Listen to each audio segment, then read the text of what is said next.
Hello dear students, welcome to my channel. बच्चों, आज के क्लास में कक्षा 8 किसले भाग 3 का पाठ हम 10 कराने वाले हैं। जो मैंने पिछले के क्लास में हम 1 से लेकर 9 तक करा दी है। आप जो लोग जाकर के उस वीडियो को पूरा से पूरा देखिएगा, वॉच कीजिएगा और कमेंट भी कीजिएगा। तो बच्चों, आज के क्लास में हम पार्ट 10 कराने वाले हैं, जिसका प्रश्न उत्तर तो आप लोग शुरू से लेकर लास्ट तक ज़रूर देखिएगा। और वीडियो पसंद आए तो लाइक ज़रूर कीजिएगा। लाइक सब्सक्राइब करना बिल्कुल भी ना भूलिएगा ऐसे वीडियो देखने के लिए। तो चलिए शुरू करते हैं। पाठ का नाम है ईर्ष्या, तू न गई मेरे मन से। यह पाठ जो है लिखे हुए हैं राम आधारी सी दिनकर। यह एक रोचक कहानी यानी रोचक निबंध कहिए या कहानी कहिए, जो जीवन से जुड़ी हुई एक कहानी है। और हम इस चैप्टर को पढ़ाएंगे तो बहुत ही लंबा समय हो जाएगा, बहुत लॉन्ग वीडियो बन जाएगा। तो आप लोग बहुत अच्छे ढंग से इसको बारीक बारीक से पढ़ लीजिएगा, समझ लीजिएगा। और चलिए हम क्वेश्चन आंसर की ओर चलते हैं। देखिए, इतना है, पढ़ाएंगे तो बहुत लंबा हो जाएगा। ये है शब्दार्थ। तो शब्दार्थ आप याद कर लीजिएगा ताकि इसका अर्थ आप समझ सकें। और प्रश्न अभ्यास ये है, इसी का हम क्वेश्चन आंसर कराएंगे। पहला क्वेश्चन है, वकील साहब सुखी क्यों नहीं थे। तो देखिए, वकील साहब को धन संपत्ति, सुंदर घर, मृदुभाषी पत्नी, पुत्र पुत्री, किसी चीज़ की कमी नहीं है, लेकिन वे सुखी नहीं हैं, क्योंकि उनके जीवन में प्यास रूपी आग हमेशा पीड़ा पहुंचाती रहती है। उनके बगल का एक बीमा एजेंट की चमक दमक क्यों सभी को गाड़ी नहीं मिलती, अर्थात किसी अन्य को सुख सुविधा या आय क्यों। तृष्णा के कारण वे सदैव चिंतित और दुखी रहते हैं। उन्हें सब सुख मिले लेकिन फिर भी वो चिंतित रहते थे। बच्चों, कहा जाता है मन में संतोष होना तो सब कुछ है। ईर्ष्या को अनोखा वरदान क्यों कहा गया। तृषा कहिए या ईर्ष्या कहिए, दोनों एक ही बनता है। तो तृष्णा को अनोखा आभूषण कहा गया है कि दिल में यह अपना घर बनाकर प्राप्त सुख के आनंद से उधम कर लेता है। एक ऐसा शख्स जिसे दिल में प्यास होती है, उसे सुख रस की तरह दर्द मिलता है। तृष्णा उसे अपना कर्तव्य मार्ग से जनजाति कर देता है, जो तृष्णा की अद्वितीय शोभा है। ठीक है। तीसरा है, ईर्ष्या की बेटी किसे और कहा गया है। तो ईर्ष्या को ही तृष्णा की बेटी निंदा को कहा गया है। जिसके पास तिरस्कार होता है वह लेखकों की निंदा करता है। त्रियालु व्यक्ति ने सोचा कि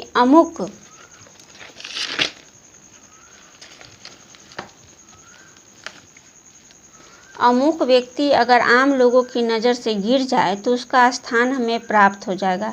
इस प्रकार की निंदा की जाती है, अन्यथा तो निंदा को तृष्णा की बेटी कहा गई है।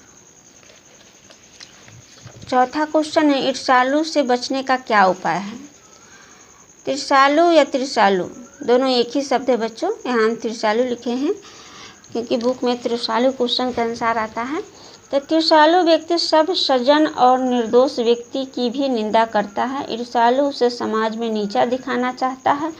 तो ऐसे अवस्था में उस सज्जन व्यक्ति को चाहिए कि वह अपनी कमजोरी को देखे और उसे दूर करके उसे प्रभावित करे कि ईर्ष्यालु व्यक्ति को हृदय में स्थिति ईर्ष्या निकल जाए। उसे बचने का उपाय है। पांचवा क्वेश्चन है, ईर्ष्या का लाभदायक पक्ष क्या होता है। तो ईर्ष्या में व्यक्ति को अपने प्रति दुविधियों को समक्ष बनाना चाहता है। इसे ईर्ष्यालु व्यक्ति में उन्नत होती है। ठीक है।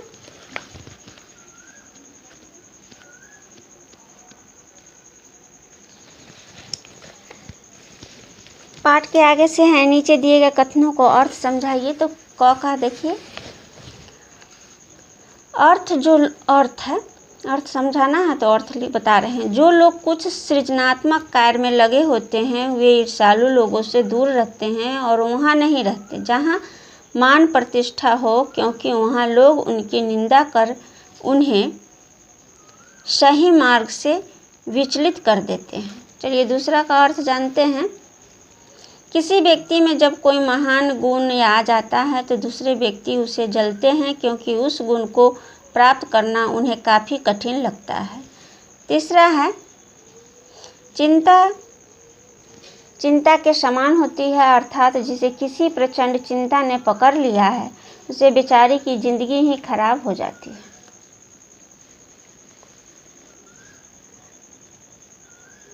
दूसरा क्वेश्चन है, अपने जीवन की किसी ऐसी घटना के बारे में बताइए जब। तो उसका आंसर क का है।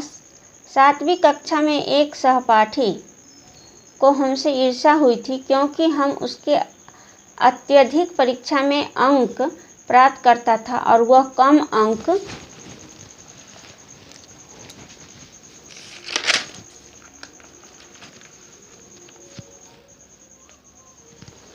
प्राप्त करता था। इससे उसे हमसे ईर्ष्या होने लगी थी।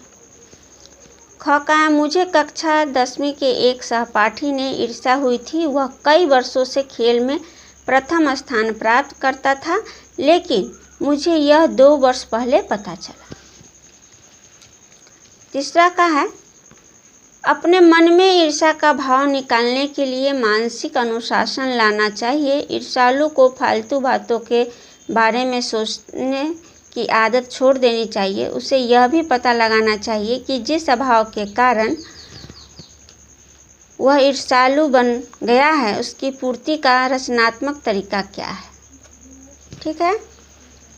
व्याकरण से है, मृदुभाषणी का क्या होगा बताइए।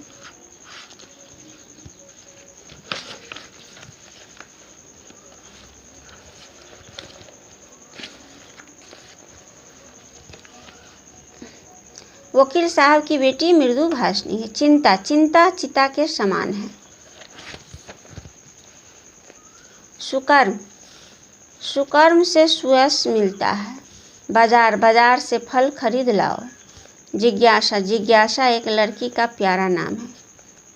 वीडियो पसंद आए तो लाइक ज़रूर से ज़रूर कीजिएगा।